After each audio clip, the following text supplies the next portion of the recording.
moi je suis donc Monsieur Grenier de Devoteam, Lou Grenier. Comme mon collègue, je vais passer très rapidement sur un aspect sécurité chez Devoteam. Je vais vous montrer que je passe très rapidement. Et on va passer tout de suite au sujet du jour, qui est donc le BYOD. Je pensais vous parler du BYOD version 2.0. En fait, non, je suis à la version 0.1, c'est-à-dire le Buy Your Own Device plutôt que le Bring Your Own Device, puisqu'en fait, c'est ce qu'a fait BP à l'origine. Mais maintenant, on est en train de revenir, je dirais, sur le Bring Your Own Device et commencer à se dire, après tout, est-ce qu'on ne pourrait pas passer à une autre dimension, qui est le Buy Your Own Device, et on leur demande d'amener leur matériel, et ce n'est plus un acte aussi volontaire que cela. Donc, pourquoi cet engouement vers le Bring Your Own Device? On en a déjà parlé. Aujourd'hui, les nouveautés, ça change tout le temps. On a des nouvelles technologies, des nouveaux périphériques, des nouveaux devices tous les jours. Ils sont souvent beaucoup plus performants, je dirais, que les devices qui sont fournis par l'entreprise. On a une génération qui cherche à rester en communication permanente et souvent l'entreprise n'est pas forcément prête à fournir cette communication permanente. Les prix de ces nouveaux devices baissent, pas forcément, je dirais, le prix d'utilisation et toutes les charges qu'on va mettre autour pour le faire fonctionner, mais le prix d'achat de base de ces devices baisse. On vous demande de rationaliser vos budgets IT, donc quelque part, dès lors que vous allez avoir une solution pour demander à vos utilisateurs d'utiliser leur propre matériel, ça peut vous intéresser. Et puis, il y a aussi un point qui est à la limite du BYOD, c'est le fait que de plus en plus, vous allez demander aussi à vos sous-traitants d'amener leur propre matériel. Donc c'est une forme de Bring Your Own Device. À part que le device, il n'est pas forcément personnel, il vient de la société du sous-traitant. Maintenant, on va trouver des solutions qui seront communes aux solutions pour les employés, aux solutions pour les sous-traitants. Et donc, ce qui est clair, c'est que nos utilisateurs ont très fréquemment aujourd'hui du matériel qui est plus récent chez eux que le matériel que peut leur fournir l'entreprise, et qui change plus souvent. L'effet Noël, bien entendu, avec l'arrivée de tout un tas de nouveaux devices au 1er janvier qu'il faut intégrer dans le SI de l'entreprise. Peut-être aussi par rapport à la remarque de Lazaro tout à l'heure, BYOD, mais qu'est-ce? En fait, on associe assez souvent le BYOD à la mobilité, et beaucoup de gens ont tendance à associer le BYOD aux tablettes et aux smartphones. Oui, les tablettes et les smartphones sont une manière, ou sont des types de devices qu'un utilisateur va classiquement amener dans l'entreprise. Maintenant, les premiers exemples de BYOD, on a vu, c'était essentiellement du Macintosh. Alors, pas la version peut-être en boîte, mais en tout cas, ceux qu'on trouve ici, c'est-à-dire ces machines qui sont extraordinaires. La preuve, tous nos utilisateurs veulent les ramener dans l'entreprise à la place des PC Windows qu'on leur fournit. Ce qui est quand même assez étonnant, mais bon, c'est un fait. Donc, c'est aussi souvent quand même le PC. Et il ne faudra pas centrer tous nos discours par rapport à la sécurité sur des devices de type mobile, mais bien garder en tête que le PC fait partie de quelque chose qui va être amené, enfin ça fait partie des devices qui vont être amenés dans l'entreprise. Et puis après, il y a tous les devices annexes, les disques durs, les cartes avec du réseau, etc., qui vont chacune pouvoir être amenées dans l'entreprise, pouvoir être intégrées dans le SI, et qu'il faudra aussi prendre en compte lorsqu'on voudra avoir une vision globale de la sécurité, pour ne pas avoir, je dirais, au même moment, une carte 3G qui communique vers l'extérieur et une connexion sur le réseau interne de l'entreprise, un disque dur qui est connecté, qui permet de récupérer tout ou partie des données de l'entreprise.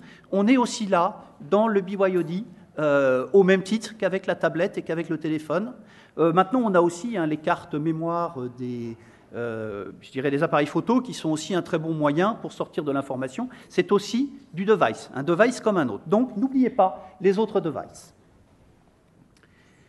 Maintenant, par rapport à la flèche de tout à l'heure, on va en retrouver une avec des dates un peu plus récentes. Donc, c'est vrai que je ne suis pas remonté au 0.1, j'aurais peut-être dû, mais j'ai l'impression jusqu'à 2010, on était tous à peu près sur la même situation. D'ailleurs, c'est assez clair par rapport au pic de Google. Jusqu'en 2010, le BYOD, ce n'était pas vraiment votre sujet. On commençait à se poser les questions, mais c'était très anecdotique et ce n'était pas quelque chose qui était mûr et qui était lourdement pensé.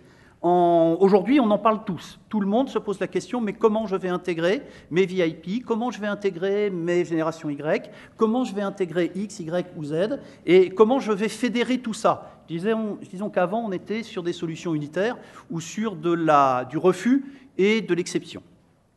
Et puis, ce que je vous disais, donc le 2.0 ou le 0.1, Mais en tout cas, aujourd'hui, je pense à horizon à minima 2015, on commence à nous parler, on commence à nous évoquer le problème du buy your own device, où on passerait donc d'un mode qui serait poussé par des directions financières qui disent, écoutez, le terminal aujourd'hui, déjà, ils commencent à l'amener eux-mêmes, pourquoi est-ce qu'on n'irait pas un peu plus loin dans la démarche? Et pourquoi est-ce qu'on ne leur donnerait pas une enveloppe? Et puis, qu'ils utilisent leur propre terminal qu'ils ramènent dans l'entreprise. Et ça deviendrait du buy your own device. Donc, je vous sollicite, personnel, pour pouvoir, à terme, amener votre propre terminal, qui sera bien entendu commun, terminal privé, terminal entreprise, et qui sera utilisé par la suite au sein de l'entreprise, avec des risques complètement différents, et c'est ce que je voudrais vous évoquer dans le cadre de cette présentation, c'est l'évolution par rapport à ce buy your own device et au volume que ça va générer, puisque là aussi, on sera passé d'un pilotage plutôt par l'envie, qui est ce qu'on a aujourd'hui, on a envie d'utiliser son device qui est plus sympa, qui est plus récent, qui est plus utilisable peut-être par rapport à ce qu'on sait faire. Et quelque part, on passera à un mode, je dois ramener un device pour continuer à fonctionner dans l'entreprise. Ce buy your own device aujourd'hui, c'est quelque chose qu'on pressent et qu'on commence à voir apparaître à l'initiative des directions financières, qui nous disent, écoutez, le poste de travail, ça nous coûte cher aujourd'hui dans le budget IT, et comme ils ont tendance à ramener le leur, comme je vous disais, pourquoi pas aller jusqu'au bout, quoi. Pourquoi pas les financer, peut-être, pourquoi pas les aider, peut-être, mais en tout cas, pourquoi pas à terme leur demander d'amener leur propre device. Alors, ça se fait déjà en partie sur la téléphonie. Et c'est en train de monter pour le PC, ou en tout cas pour le poste de travail. La population visée, je pense que ça ne passera pas, enfin en tout cas aujourd'hui, ce n'est pas tout de suite la majorité, mais c'est par tranche de population, petit à petit, une population assez large. Ce n'est plus uniquement des VIP, uniquement les gens qui veulent. C'est par famille de population. Et le principe, c'est qu'on alloue une enveloppe à un utilisateur, donc de cette population, lui disant à partir de maintenant, tu amènes, tu achètes, tu amènes, tu entretiens ton device.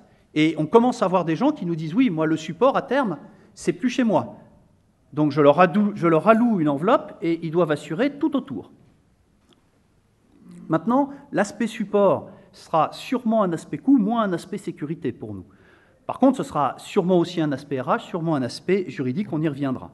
Les axes d'analyse pour nous, en termes de biode, indépendamment du type, en fait, qu'il soit bring ou qu'il soit buy, c'est que quelque part, quand on va vouloir, je dirais, mesurer le risque d'une approche d'arrivée ou d'entrée de device dans l'entreprise, on va déjà se poser la question des populations qui sont ciblées. Donc, c'est des VIP, c'est une population de génération Y extrêmement limitée, ou c'est une population assez large. Le type de device qui va être concerné, est-ce que c'est juste du smartphone pour la téléphonie? Est-ce que c'est du smartphone pour la téléphonie et éventuellement pour de la messagerie? Est-ce que c'est de la tablette? Ou est-ce que c'est du PC? Ou est-ce que c'est au-delà d'autres types de devices? Le type d'usage qui va en être fait. Donc, de nouveau, le smartphone téléphonie, le smartphone messagerie, mais ça peut aller jusqu'à l'accès, et de plus en plus, ça va jusqu'à de l'accès à des applications critiques de l'entreprise. Et puis, derrière l'accès aux applications critiques de l'entreprise, on devra se poser la question, est-ce que les informations qu'on va mettre à disposition sont des informations à un niveau de criticité tel que on autorise, on n'autorise pas, on sécurise pas, et donc nos mesures vont bien entendu dépendre de ces axes d'analyse. Si je reprends mon sujet qui est donc le buy your own device, quand on prend le type de population, on aura une population importante. On ne sera pas sur des VIP avec des problèmes spécifiques aux VIP. On ne sera pas sur la génération Y qui a envie de venir, qui a envie d'amener son périphérique et qui est capable d'accepter un certain nombre de choses pour pouvoir utiliser son périphérique. On est sur une population large qui va présenter un certain nombre de soucis, même de conduite du changement par rapport à cette population. Les types de devices, c'est essentiellement du PC, voire de la tablette en usage PC, et plus rarement du smartphone. D'accord? Donc c'est vraiment de l'outil complet pour accéder à la totalité des applications de l'entreprise. Donc on est bien là dans un usage qui est un usage full et pas un usage extrêmement réduit de type messagerie ou de type accès à l'intranet ou à quelques applications non critiques. Et on est complètement sur des applications critiques puisque ça devient le terminal qui est utilisé pour accéder au système d'information.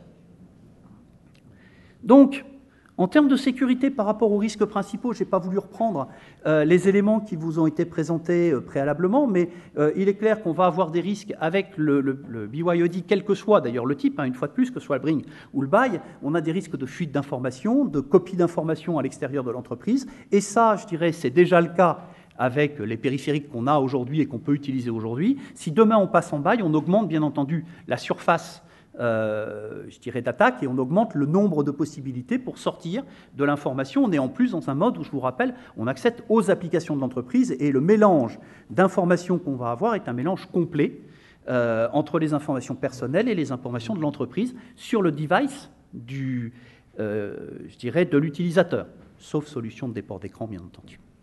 Réversibilité et perte d'informations.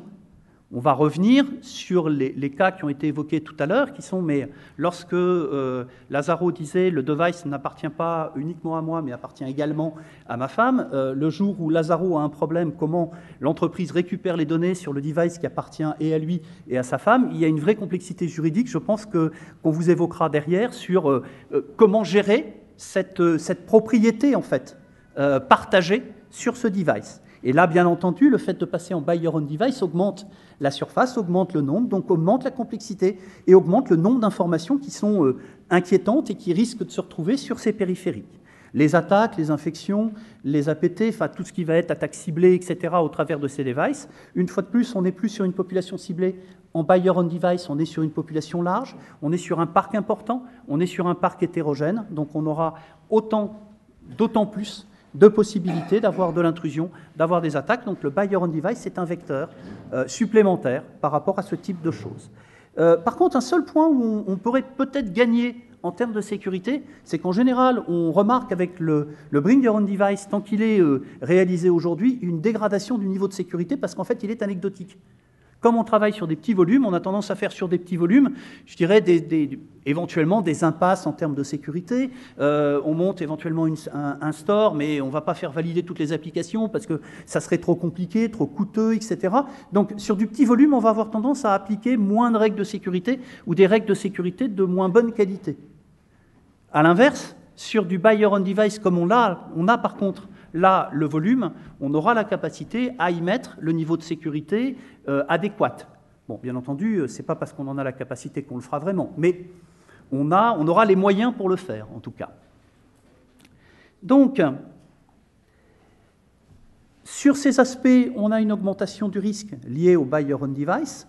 Maintenant, sur les autres aspects, bien entendu, on a aussi une augmentation importante des risques, puisque sur l'aspect juridique, on va se retrouver devant une difficulté supplémentaire qui est, toujours pareil, ces données personnelles, pas personnelles, comment je gère ce device, il est volé, est-ce que je peux le tuer? Le cas du smartphone qu'on peut éventuellement effacer à distance, est-ce que j'ai le droit de l'effacer? Est-ce que je peux effacer qu'une partie? Est-ce qu'en effaçant une partie, j'efface bien toutes les données qui me concernent et uniquement les données qui me concernent? Donc on a des problématiques juridiques, techniques derrière, mais essentiellement juridiques sur le droit à le faire.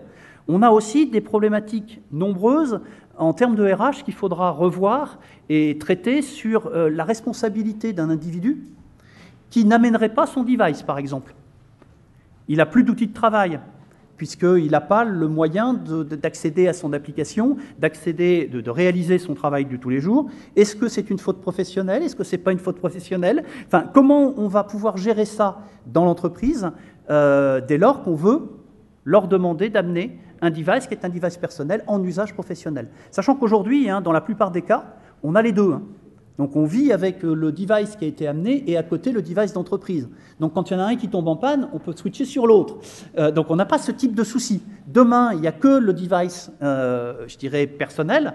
Comment l'entreprise peut responsabiliser son personnel par rapport à un device qui, entre guillemets, ne lui appartient pas et qui est du ressort de l'usager. Donc quel contrat éventuellement passer avec son personnel pour pouvoir garantir la continuité en termes de système d'information. Et puis, bon, je vous passe La meilleure, mais celle-là, de toute façon, personne n'est intéressé à ça, c'est les problèmes IT que ça pose, parce qu'on va avoir une foultitude de choses différentes, avoir à intégrer des vieux trucs qui ne marchaient pas avec des anciennes versions, qui ne seront pas patchables, enfin, etc. et tout et tout. Mais ça, c'est de l'IT, et l'IT, de toute façon, quand les directeurs financiers auront décidé que c'est rentable et qu'il faut le faire, comme plein d'autres solutions qui ne sont pas forcément très bonnes, de toute façon, on y va et on avance. Et on fait avec. Mais néanmoins, bien entendu, le buy your own device, préparez-vous à des tas de soucis en termes IT. Mais pour moi, l'un des points principaux, c'est qu'il faut s'y préparer parce que c'est inéluctable. Un certain nombre de personnes se sont dit à un moment, le cloud, oulala, c'est dangereux, on met mes données n'importe où, je ne sais pas où elles sont, etc. et tout et tout. Un certain nombre de DSI ont freiné des cas de fer contre le cloud. D'accord ? Et puis, les métiers ont pris la solution cloud qui allait bien ou qui allait mal, mais qui en tout cas était beaucoup moins chère. Faut pas penser qu'on pourra arrêter le train. Le train, il avance, il avance, il avance. On est là pour l'encadrer tant qu'on peut. On est là pour limiter les risques tant qu'on peut, mais on ne pourra pas l'arrêter. Donc, sachez qu'aujourd'hui, le buy your own device est dans la tête d'un certain nombre de directeurs financiers, puisqu'ils commencent à en parler à des sociétés comme nous. Donc, j'ai cherché à aller vite, j'ai peut-être été trop vite, mais ça sera bien pour les suivants. Donc, tout va bien. En conclusion, le BYOD, en particulier le buy, est inéluctable. Enfin, l'autre est inéluctable, mais vous l'avez déjà aujourd'hui. Le buy est inéluctable, à mon sens, dans les années à venir. Le poste de travail finira par être la propriété de l'utilisateur, enfin, ou une propriété commune utilisateur-entreprise. Et la SSI ne pourra pas interdire. Elle sera obligée, comme sur les autres cas, d'accompagner, voire d'anticiper, et anticiper le bail. À mon avis, c'est quelque chose qui risque d'arriver dans les années à venir. On en discutait tout à l'heure en aparté, mais le fait que les directeurs financiers y pensent aujourd'hui, moi j'ai mis ça à 2015, mais peut-être qu'eux ont en stratégie d'avoir ça beaucoup plus vite. En général, les budgets, c'est tous les ans, donc peut-être qu'ils ont une volonté d'aller plus vite que ça.